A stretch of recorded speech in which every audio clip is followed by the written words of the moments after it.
여기 있고 그게도 좀 있고. 뭐야? 까불인데요? Hai guys, apa kabar kalian hari ini? Semoga kalian baik-baik saja ya. Untuk menemani kemageran kalian, hari ini Opa Korengan akan membahas sebuah film Korea berjudul The Round Up. Oke, tanpa banyak bacot lagi, langsung saja kita ke inti filmnya.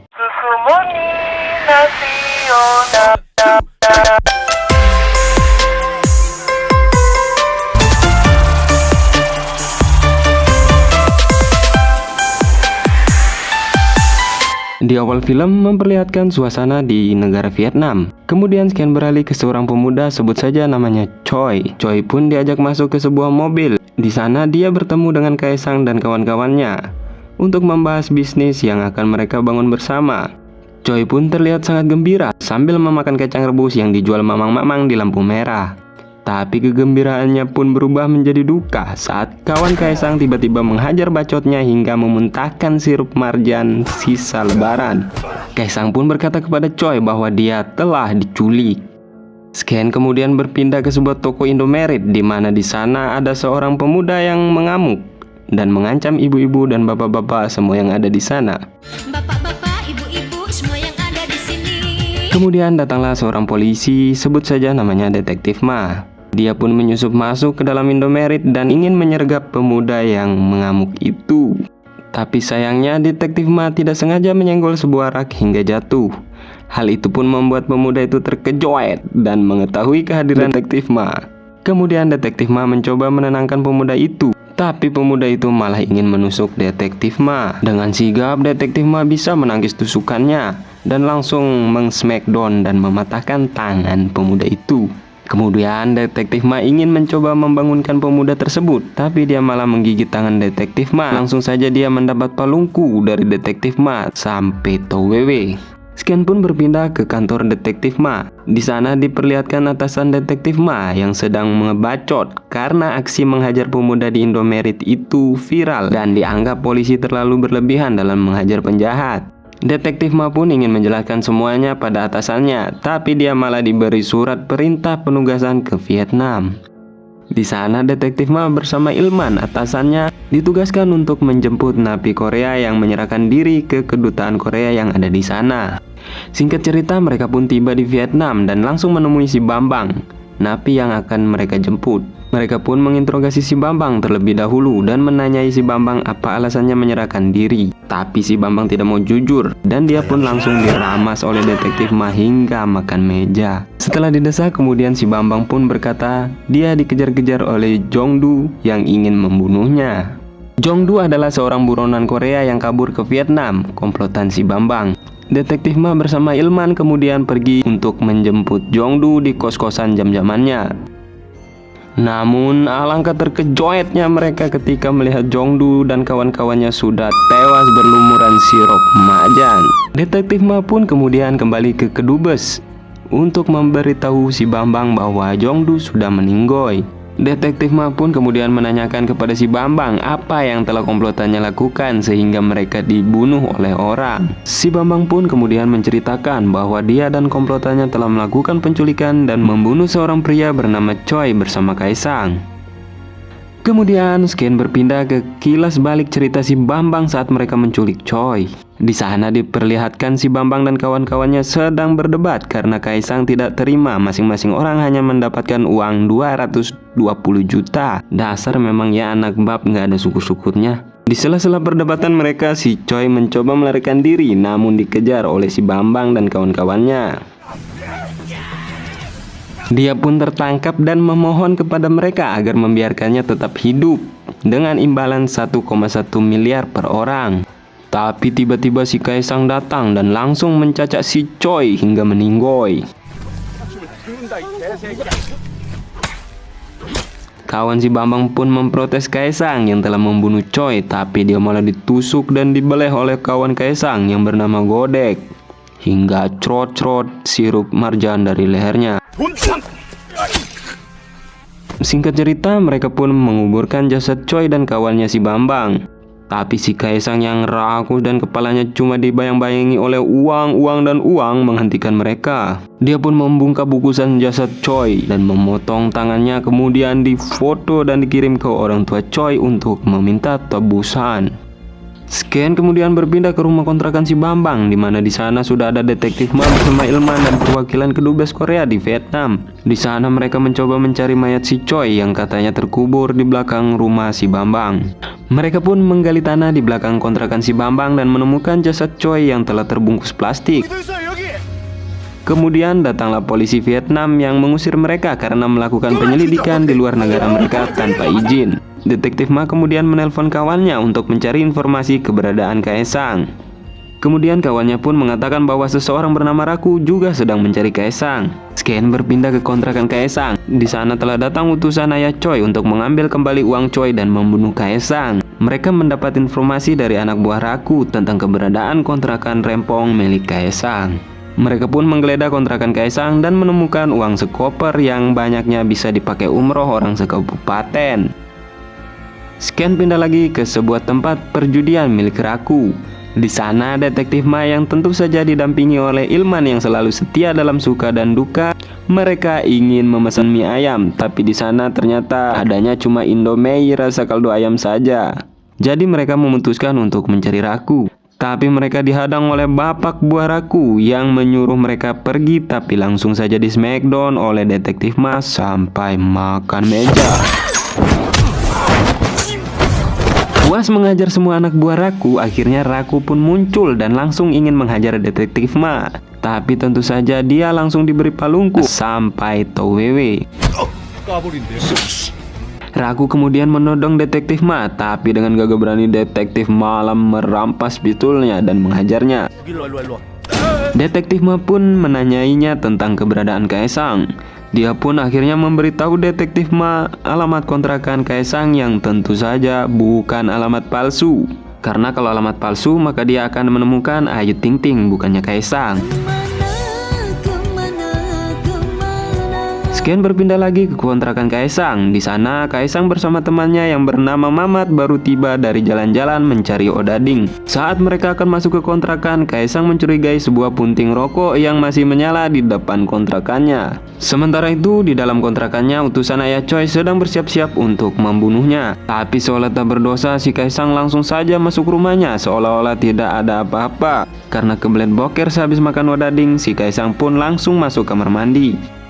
Utusan ayah Choi yang sudah bersiap pun mengendap-endap mengintipnya. Dan saat akan membuka pintu, dia malah ditarik oleh Kaesang dan mereka pun baku hantam di dalam kamar mandi.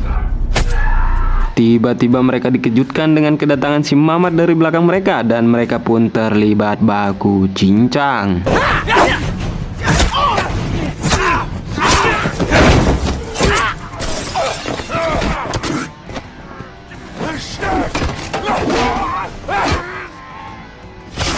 Singkat cerita, Kaesang bersama si Mamat berhasil menghajar mereka semua sampai Paraguay. Kemudian si Kaesang pun menelpon ayah Choi dan meminta uangnya kembali. Dia pun mengancam ayah Choi, kalau tidak kembalikan uangku, maka aku akan datang ke Korea mengambilnya sendiri. Ayah Choi pun semakin murka mengetahui si Kaesang yang masih hidup dan mengancam akan membunuh si Kaesang. Singkat cerita, detektif Ma pun tiba di kontrakan Kaesang. Di sana mereka dikejutkan dengan mayat-mayat utusan ayah Choi yang bergelimpangan. Saat sedang menggeledah kontrakan Kaesang, tiba-tiba si Kaesang pun muncul dari balik jendela dan langsung menghantam pundak Ilman dengan sajamnya. Detektif Ma pun datang dan langsung men-smackdown Kaesang. Kemudian muncul si Mamat dan mereka bertiga pun baku hantam.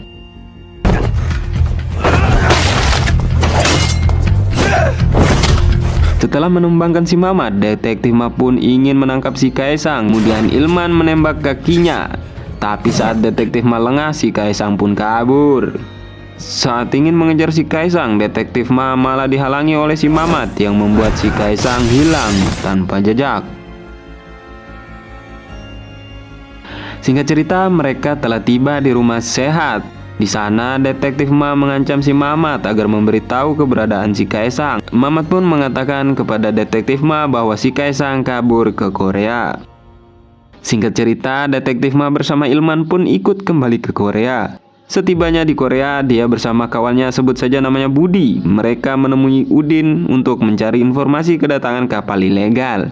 Udin pun memberitahu mereka bahwa ada kapal ilegal yang datang kemarin. Scan pun berpindah ke kantor polisi. Di sana terlihat para detektif sedang memeriksa CCTV pelabuhan dan mereka pun menemukan si Kaesang yang memang sudah tiba di Korea. Kemudian Scan berpindah lagi ke pelabuhan. Di sana Ayah Choi bersama bodyguardnya sedang mengecek kedatangan Kaesang. Mereka pun mendapat informasi bahwa Kaesang sudah tiba. Ayah Choi pun memerintahkan bodyguardnya untuk mendatangkan lebih banyak orang-orang bayaran dari luar negeri untuk membunuh Kaesang. Scan berpindah ke sebuah gedung. Di sana sudah ada 2 orang bayaran yang menunggu di parkiran bawah gedung. Di dalam gedung, Ayah Choi bersama bodyguardnya sedang memasuki lift untuk menemui orang-orang bayarannya yang menunggu di bawah. Tapi tanpa mereka sadari, seseorang yang ikut masuk ke dalam lift bersama mereka adalah Kaesang. Sementara itu di bawah gedung, 2 orang bayaran tadi menghampiri sebuah mobil. Dan tanpa basa-basi lagi, mereka langsung menghujani orang-orang di dalam mobil itu dengan sajam hingga tak tersisa. Setelah lift tertutup, Kaesang pun dengan beraninya memperkenalkan diri pada Ayah Choi. Dan mereka pun akhirnya baku hantam.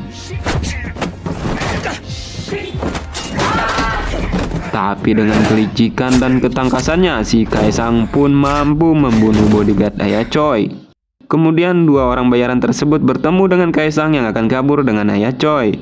Namun ternyata mereka adalah orang-orang bayaran Kaesang. Sedangkan yang dibantai di dalam mobil tadi adalah orang bayaran Ayah Choi.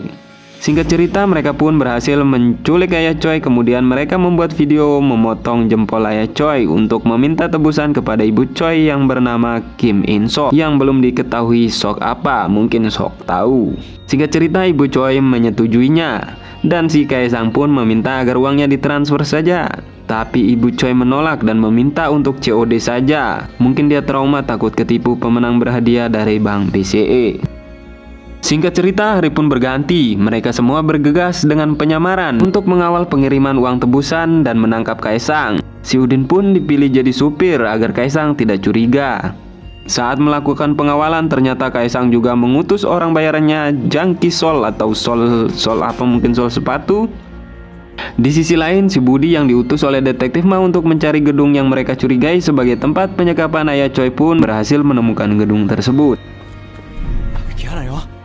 Tapi saat si Budi akan mengajak Ayah Choi keluar, tiba-tiba dia ditusuk oleh Kaesang.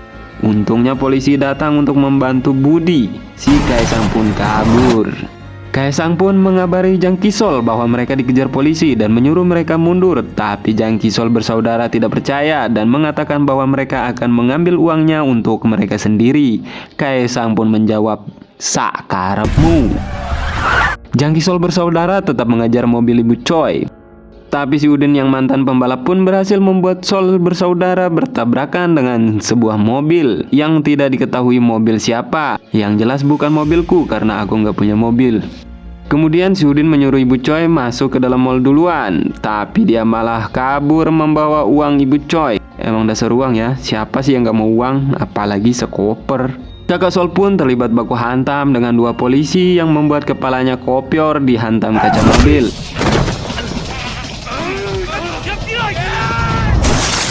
Singkat cerita, Jang Ki-sol pun menangkap ibu Choi dan meminta uang tebusan. Tapi kemudian detektif Ma datang dan langsung mematahkan tangannya. Mereka pun terlibat baku hantam dan detektif Ma berhasil melumpuhkan Jang Ki-sol. Scan kemudian memperlihatkan si Udin yang dikejar oleh Kaesang dan menabrak si Udin dari belakang. Tapi si Udin pun berhasil kabur dengan menaiki sebuah taksi. Hal itu membuat Kaesang naik darah dan menusuk 2 orang polantas yang ingin mengonfirmasi tentang kecelakaan mobilnya. Si Udin yang berhasil kabur pun ingin pergi ke Tiongkok dengan membawa koper berisi uang tebusan. Tapi si Kaesang datang tepat waktu dan menghalangi si Udin. Dengan sekali gertakan sambal geprek, si Udin pun menyerahkan uang tebusan itu kepada Kaesang. Kaesang pun kemudian membawa uang tebusan itu dan menaiki bis. Udin yang melihatnya kemudian mengabari detektif Ma. Sesampainya di sebuah terowongan, bis itu pun dihentikan oleh Detektif Ma dan kawan-kawan. Dan benar saja si Kaisang berada di dalam bis itu. Detektif Ma pun menyuruh semua penumpang turun. Dan mereka pun terlibat baku hantam.